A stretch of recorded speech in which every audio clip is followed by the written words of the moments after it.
Hello everybody, welcome to my channel. Thank you all for coming, I really appreciate it. So my goal right now is to show you some of my cats without showing you my filthy house. This is my spouse's cat, Baby. She's mean and grumpy and she lays in the sink.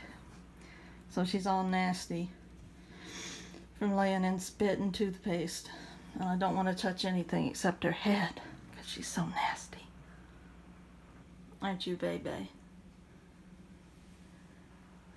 She's about 9 years old. Are you pretty, Baby? Baby. Yeah, it's B-E-B-E.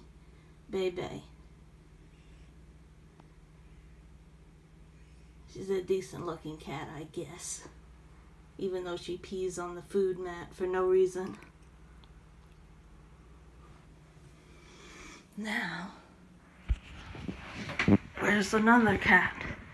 I have to find another cat while blacking out my filthy house. It's Nikim. Her name is Snickers. I call her Nikim. And Nicky Nee. And Sneaky Snee. And Nee. Here's the other one. He's making it easy for me. Aren't you, Tuna? Snickers. Snickers. Look at those big eyes. She's so mean, so aggressive. Sweet to me, though. Except when she bites me.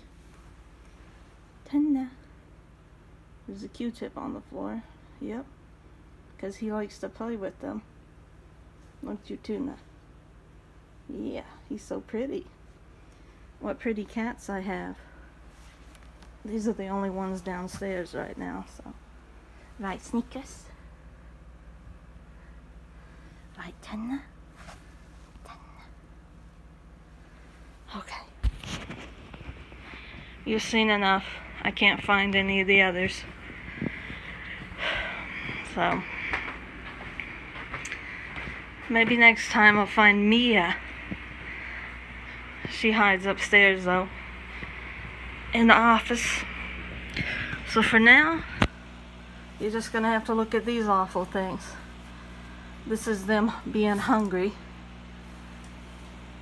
There's some kind of glare, so I'm sorry about that.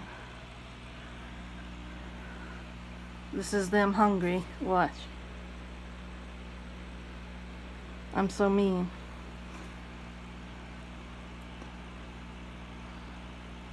Next time I will get out their laser light and show you how they chase it. Because they will chase it.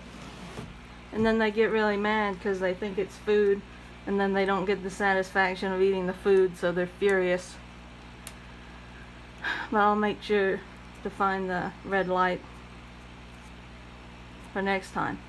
But now I have to get down to business. Again, thank you for coming. Today, I'm going to be talking to you about the two readings from Marcella Althaus-Reid. The first one, on the By Christ, is a selection from her book, Indecent Theology, published in the year 2000. Before some of you were born. Pretty crazy. And the second selection, on queer nomads and what it may mean for God to be queer, is from Althaus-Reid's book, The Queer God, published in 2003. So, Marcella Maria Althaus-Reid, to give you some sense of who she was a Latina bisexual theologian who was born and raised in Argentina. She later moved to Scotland to complete a PhD and become a professor of theology. She died in 2009 at the age of 56. Only the good die young. I would say that Marcella Althaus-Reid is the most prominent founder of the discipline of queer theology. Robert Goss, he's another important founder of queer theology. His name is now Robert Shore Goss, now that he's married to his husband. I'm thirsty. But Goss, he grew up Roman Catholic, is actually ordained as a Catholic priest in 1976. And then 2 years after that, he left the priesthood to pursue his doctorate at Harvard. He's best known for his Christological books. First one is called Jesus Acted Up, a Gay and Lesbian Manifesto. It was published in 1993. And the other book is Queering Christ, Beyond Jesus Acted Up, published in 2002. Pardon me for clearing my throat. I guess I feel my voice, maybe I feel a little scratchy in my throat. But in Queering Christ, Goss claims that, quote, Jesus the Christ is queer by his solidarity with queers. To say Jesus the Christ is queer is to say that God identifies with us and our experience of injustice. So notably, Goss doesn't speculate as to Christ's sexual orientation or make any claims about the historical Jesus, but rather he argues that Christ is symbolically queer in his active solidarity with queer people who are being oppressed. For Goss to say that Christ is queer, it takes on a similar meaning to what James Cone meant when he said that God is black.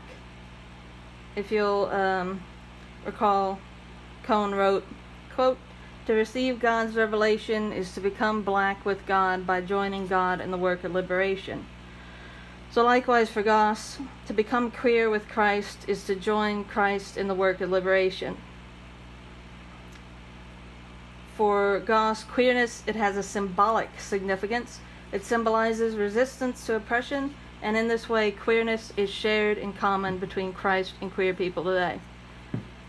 I think you'd be hard-pressed to